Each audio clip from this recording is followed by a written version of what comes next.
They found the first bones in the roots of a tree that no longer grows. A child's bones, small, crooked. The skull caved slightly inward, as if it had tried to keep a secret even in death. The soil around it was strange, too dark, too soft. Locals said it had been fed with blood, season after season, and that the tree had once grown faster than any other in the valley. No one remembers when the family arrived. Only that they'd always been there, long before the church fell silent, long before the last road into the hills was paved. They lived at the edge of the map, where the paper turns pale and the ink runs thin, a place untouched by law or mercy. In that house, something old had been waiting. Generations of it. The boards creaked like ribs. The air smelled of iron and smoke. And at the center of it all was a man who believed his name was a kind of godhood, an inheritance that must never leave the blood that bore it. When the searchers dug deeper, they found more remains. A woman's bones this time. The jaw was fractured. One arm bent, unnaturally, as though she had died reaching for someone. Around her neck still hung a chain, its pendant carved with two initials that were the same. The sheriff who found it quit the next week. Said he kept dreaming of a woman's voice, calling him by his own name, though no one else heard it. The family's house still stands in the valley, they say. You can see it if you drive far enough into the pines. White siding turned gray with rot, windows sealed by dust and time. Some nights a single light flickers upstairs, though there's no power for miles. They say it's her, or what's left of her, watching, waiting for anyone who carries the same blood to return. If you ever find yourself on that road, remember some names should never be spoken aloud. And some families were never meant to survive themselves. Tell me, which city are you watching from? And what time is it right now? The valley lies in the forgotten belly of Appalachia, folded between mountains that never made it to maps. The old miners used to call it Sable Hollow, though even that name has mostly slipped from memory. If you ask locals now, they'll just shrug and say, "You mean the place past Dead Horse Creek?" Because that's what remains. No one goes there anymore. The roads that lead in are cracked like dried skin, swallowed by kudzu and silence. Yet once, it was alive. Census records from 1893 list 23 families. By 1941, only one remained, the Marrow Line, as it was once called. Their land stretched from the river's bend to the Black Ridge beyond, though they rarely left its borders. They didn't have to. They had each other. Their house was the kind that seemed to lean toward the earth, as if it was tired of holding itself upright. The porch sagged, the roof wept with rain. But it was sturdy where it mattered. Its cellar walls thick with stone, the same kind that lined the old family cemetery, their names repeated like echoes. Elias, Ruth, Jonah, Mercy, over and over. The same 5 names rearranged, respelled, rebirthed. The family Bible, now locked away in a county archive, shows what they believe. That blood was sacred when kept close, that the Lord's first creation was kinship, and that diluting it was a sin against the order of man. Every generation drew tighter around that creed until love became indistinguishable from lineage. And then came Abigail Marrow, the youngest daughter, born under the first frost of 1919. Her birth was a quiet thing. No doctor, no church bells. Just a midwife who never spoke of what she saw, and a father whose eyes gleamed like someone watching his own reflection take shape in another. They say her mother didn't live through the winter. Some say it was fever. Others say it was grief. But what everyone agrees on is this: after she was gone, Abigail was never allowed to leave the house alone. Years later, When the county tried to reach the family about unpaid taxes, the letter came back stamped. Return to sender, no such residence. But there was a residence. And there were voices still inside. Because the Marrows had built their own world. A place where the seasons circled back on themselves. Where the same faces seemed to reappear every 20 years. In that house, time didn't move forward. It folded. Abigail would learn that soon enough. And the first lesson she'd be taught was that family comes before all else. Abigail's childhood unfolded inside the walls of that house, the way rot spreads beneath paint. Slow, unseen, inevitable. She grew up knowing only the rhythm of her father's boots on the floorboards, the rasp of his breath through the walls, and the echo of her own name whispered in rooms she was told never to enter. He was a man shaped by the land, skin the color of rusted iron, hands cracked from soil and cold. To outsiders, he was known simply as Elias Marrow, the last patriarch of a dying family. But to her, he was the law, the preacher, and the storm that never stopped. There were no schools in the hollow anymore. The old one-room church house had been boarded up before Abigail could walk. She learned to read from the brittle pages of that family Bible. The one where the names repeated like a chant, each written in the same thick, trembling hand. Elias taught her himself, his voice patient, but heavy with a kind of hunger. Every word here, he told her once, pressing her small fingers to the ink, is blood. And blood remembers. He never explained what that meant, but as she grew, Abigail began to see the pattern. Every portrait on the walls, faded photographs, sun-bleached and curling, carried the same eyes, the same jawline, the same uneasy resemblance that made her stomach twist when she caught her reflection in the window. There were things she wasn't allowed to ask about. The locked cellar door, the strange wooden cradle in the attic, the jars of cloudy liquid her father kept lined on a shelf. When she did ask, his face changed, all softness gone, and he would say, "Some things you don't speak of till you're old enough to understand where you come from."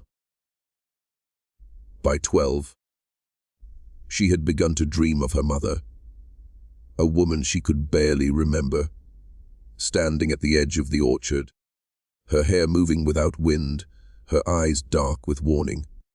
Sometimes Abigail woke with dirt under her nails, as if she had been clawing at the ground in her sleep. Once, she asked her father if her mother had loved her. He stared for a long time, then smiled. "She gave everything she had to keep you here," he said. Only later would she understand what here meant, not the house, not the land, but the blood, the keeping. By 14, the valley had claimed her completely. Her body grew, her voice changed, and Elias watched in silence, as though he were waiting for a clock to strike some sacred hour. That winter, he began locking the doors at night, not to keep anyone out, but to keep something in. And in that stillness, Abigail began to feel it. The sense that she was being prepared for something she couldn't name. Something that every woman in that bloodline had faced before her, and none had survived unchanged. The winter of her 15th year arrived early, burying Sable Hollow in a silence that felt almost deliberate. Snow swallowed the fields, the fences, the graves. The only sound that carried was the groan of the house, as the cold settled into its bones. Elias grew different in those months. His voice softened, his temper quieted, but there was something wrong in his calm. He began speaking of the old ways, again.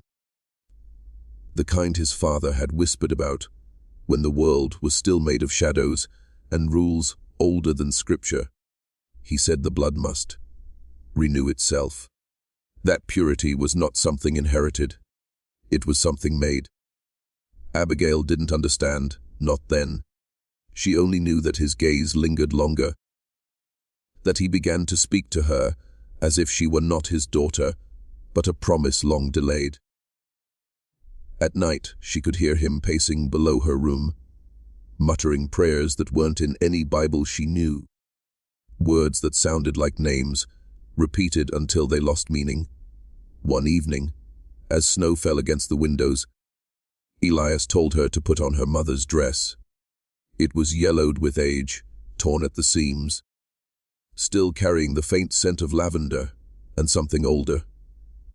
Something like earth. He said it was time she learned why the marrows had never died out. He led her down to the cellar.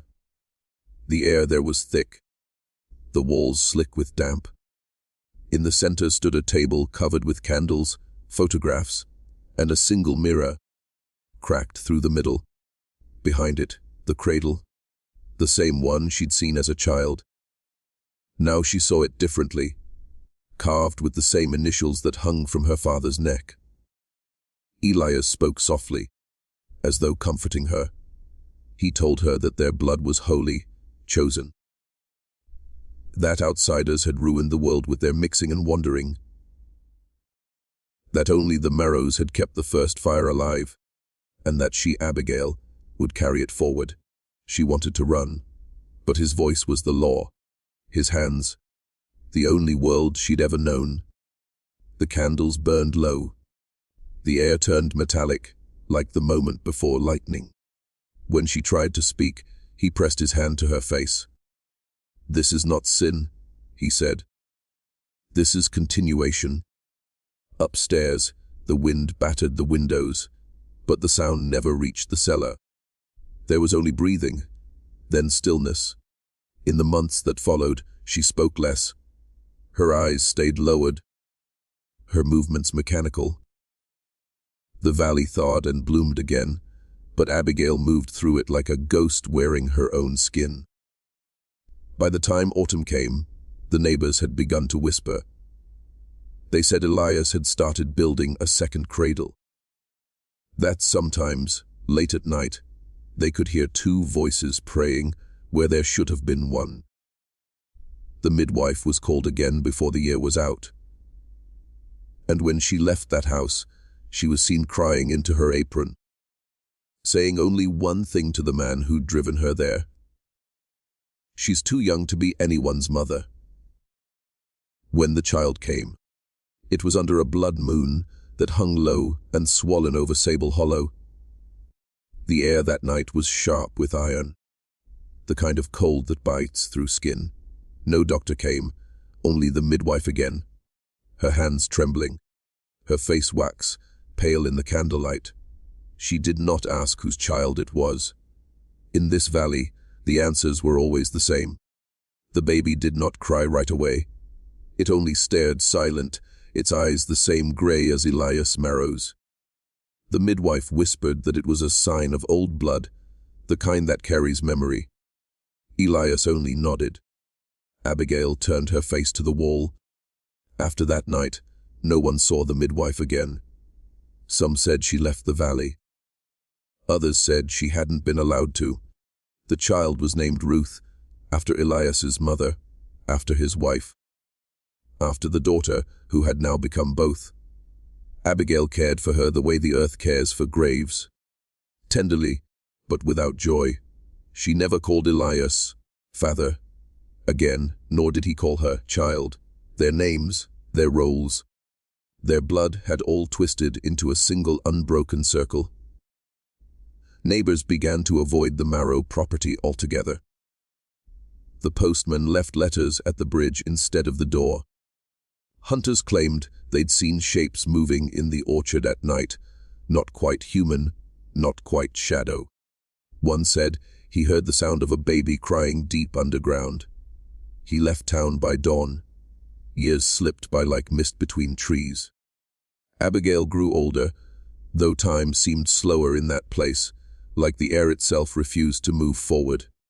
Ruth began to walk, then talk, her voice small, echoing through rooms where no laughter had lived for years. But there was something wrong in her. Her skin too pale, her eyes too steady, her mind too quick. She would sit for hours by the mirror in the parlor, whispering to her own reflection, as if answering questions only she could hear. One evening, Abigail found her standing in the doorway of the cellar. The door was open, though Elias had kept it locked. When she asked how she'd opened it, the child only smiled. "Grandfather said I could go down," she said. But Elias was in the field, miles away. That night, the mirror in the cellar cracked clean through its center. Abigail woke to find her daughter sitting at the foot of the bed, her face expressionless. "He said the blood will start again," Ruth murmured, voice too calm for her age. "He said it's my turn next." Abigail didn't sleep after that. Every creak of the house felt like breath. Every whisper of wind through the chimney sounded like his voice. And somewhere deep beneath the floorboards, the soil shifted as if something old was turning over in its sleep, waiting for the next child of its own making. Abigail lived them, and the house itself were consuming her, piece by piece. The walls sweated in summer and froze in winter. Rats gnawed the pantry shelves, and mildew crept like bruises across the ceiling.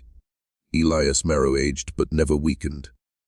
His hair whitened, but his hands stayed strong, his eyes sharp, filled with the same unbroken certainty that his blood was holy.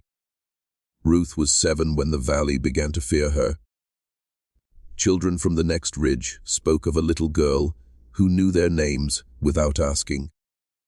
A preacher passing through claimed he saw her standing barefoot in the snow, humming a hymn no church had ever sung.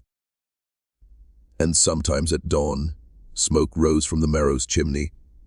Even though the firewood pile hadn't been touched in weeks, Elias took it as a sign. He said Ruth carried the proof of the promise, that she was the marrow made flesh. Abigail felt only dread. She tried, in her quiet way, to protect the girl, keeping her from the cellar, from the rituals that Elias still performed when the moon was full and the air thick with the smell of wax and rot. But Ruth was curious, drawn. There were nights Abigail would wake to the sound of her daughter whispering behind the walls, words she didn't recognize but which felt like prayers, old, hungry ones. By the time Ruth turned 10, something had shifted in her face. She no longer looked like a child. Her expression carried that same wary knowledge that had haunted every marrow woman before her. She began to mimic her grandfather's tone, his posture, even his habits. Abigail saw it as possession. Elias saw it as destiny. It was that winter when Abigail decided she could not let the pattern continue. She began gathering small things, matches, rope, a folded map of counties she'd never seen. She told Ruth they would leave before spring, but the house seemed to hear her plan. Doors stuck, windows cracked. The wind itself turned cruel. The night before they were to leave, Elias came to her room. He didn't knock. He never had to. He said the bloodline was ready for renewal, that Ruth would soon be of age, that Abigail's duty had been fulfilled. And when she looked into his eyes, she saw nothing human left, only reflection, as if she was staring into a dark mirror. Something inside her broke then, not in fear, but in finality. She waited until he slept, then crept down to the cellar, carrying the kerosene lamp. The cradle still stood there, the mirror now fractured beyond repair. She poured the oil slow, steady, her hands trembling not from cold but from clarity. When she struck the match, she whispered to no God and no man. She only said her daughter's name. The fire spread fast. The walls hissed like serpents. Upstairs, Ruth woke screaming, not from pain, but from rage. The kind that sounded too ancient for a child. By morning, the marrow house was gone. Only the chimney remained, black and sharp against the snow, and no one ever found Elias's body. But weeks later, a traveler swore he saw a girl walking the edge of the hollow, barefoot, humming a hymn no one knew. The ashes of the Marrow house cooled under the snow, but the ground never froze right again. Neighbors said it steamed even in January, as though something beneath it refused to rest. The county sent a surveyor once to mark the land for auction. He didn't finish his report. They found his notebook in the creek weeks later, its pages blackened, not by fire, but by some kind of oil that smelled like blood and rain. No one bought the land. No one ever went back. But stories did. They say a woman in a grey shawl was sometimes seen walking the hollow at dusk, her face burned, her hair half white, carrying something small wrapped in cloth. Others swore the figure was a child, barefoot, singing. The two were never seen together. Then came the flood of '63. The river that bordered the old Marrow property rose for 3 days straight. It tore through the woods, swallowed barns and bridges. When the water finally fell, the valley had changed shape, as if the land itself had twisted, and where the Marrow house once stood a pond, perfectly round, perfectly still. Locals called it the Eye. They said no frogs croaked there, no insects skimmed its surface, that in certain light you could see your reflection move before you did, just a half-second too soon, like something remembering you before you were born. Children dared each other to touch it. Some did, and those who did always came back quieter. One girl went missing entirely, and when they dragged the pond, they found nothing but a yellowed scrap of linen, baby cloth, stitched with the initials RM. By the late 1980s, the county had drained most of Sable Hollow for farmland, but the Eye refused to empty. The pumps burned out. The soil around it turned to mud, then to stone. The engineers called it an anomaly. The locals called it a wound. Even now, decades later, the satellite maps blur around that spot. Birds change direction in the air above it, and once, in 2007, a group of hikers recorded the sound of a woman's voice coming from the pond's edge. Slow, clear, repeating a single word, continue.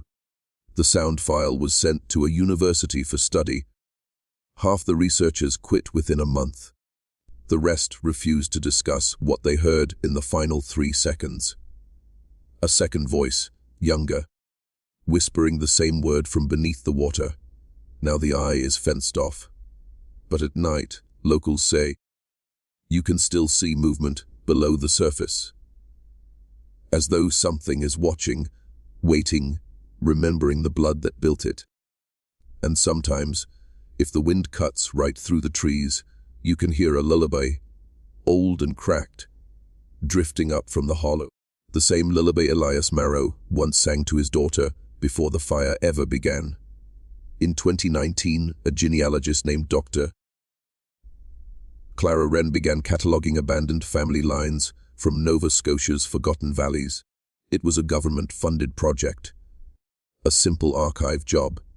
But then she found a fragment, a baptism record from 1904, water, stained, nearly illegible. The child's name, Abigail Ruth Marrow. Parents listed as Elias Marrow and Ruth Marrow. At first, she thought it was a clerical mistake, a duplication, until she noticed that the handwriting of both signatures was identical. Her curiosity led her to the coordinates, once known as Sable Hollow. There was nothing there now, just the faint depression where the valley had been, and the Eye, hidden behind a wire fence.